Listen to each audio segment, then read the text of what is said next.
Hello guys! Ito yung mga basahan ko. Susunod na araw ibebenta ko na to lahat. Tingnan ninyo kung gaano siya kaganda. Diba? Sulit na sulit ka dun sa mga buo.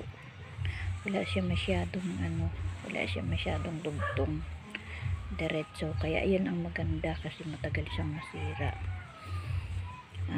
Ito. Kwarto.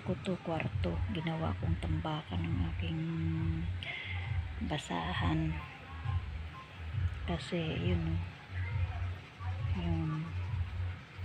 yun pa ang iba't ibang kulay siya. Ito mga plain.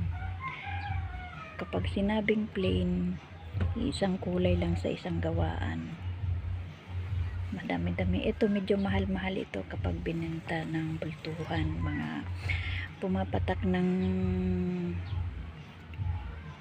20, 22 ang isang peraso.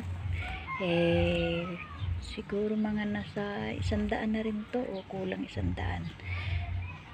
I-times mo yun sa 22. Medyo malaki-laki na. Tapos ito pang kasama ng mga assorted ang tawag dito. Tsaka ito. Yan ang mga dito sa tinali ko na 50 bawat isang tali. Diba? Madami pa yan. Mga bilang siya ng ito yung laman ng kwarto ko dito, ginawang bodega ng basahan. Yan pa. Diba? Tali-tali ko na yan, tali-tali na siya para bubuhati na lang pag bubuhati na lang siya pag nagkabentahan, pag kinuha na dito ng mga buyer ko. Sila kung kumuha? Maramihan. Yan o. Maramihan yan. Yan ang laman ng aking kwarto. Puro basahan. Diba? Nasa 1.4. Pero itong assorted, iba ang presyo nito. Nasa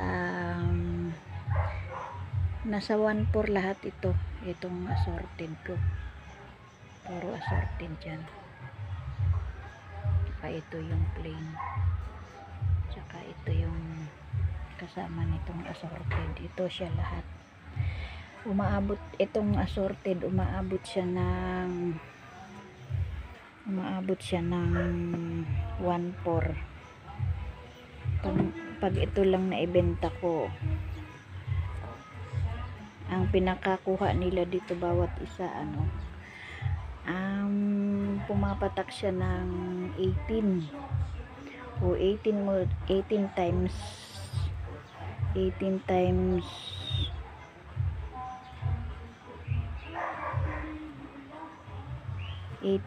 1.4, diba? Malaking halaga na, nasa 25 ba? Mahigit. O diba? Maganda pang hanap buhay ito kasi kung dadalhin ito sa mall, ang bawat isa nito nasa 30 or 35 o kaya 25 ang bentahan sa mga sa mga tindahan na, sa mga pwesto. O diba, ang laki ng tubo nila. Kukunin lang nila dito ng 18 tapos benta nila 25, mas malaki pa tubo nila. Samantalang ang hirap-hirap namin gumawa nito.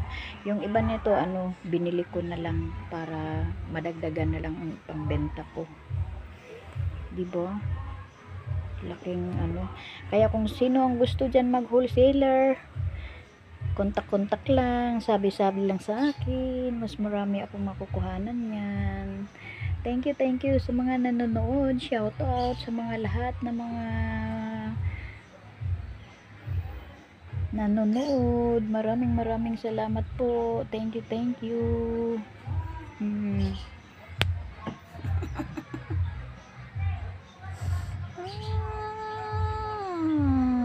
Diba? Diba? Mhm. Kwarto ginawang istaka ng basahan eh, no?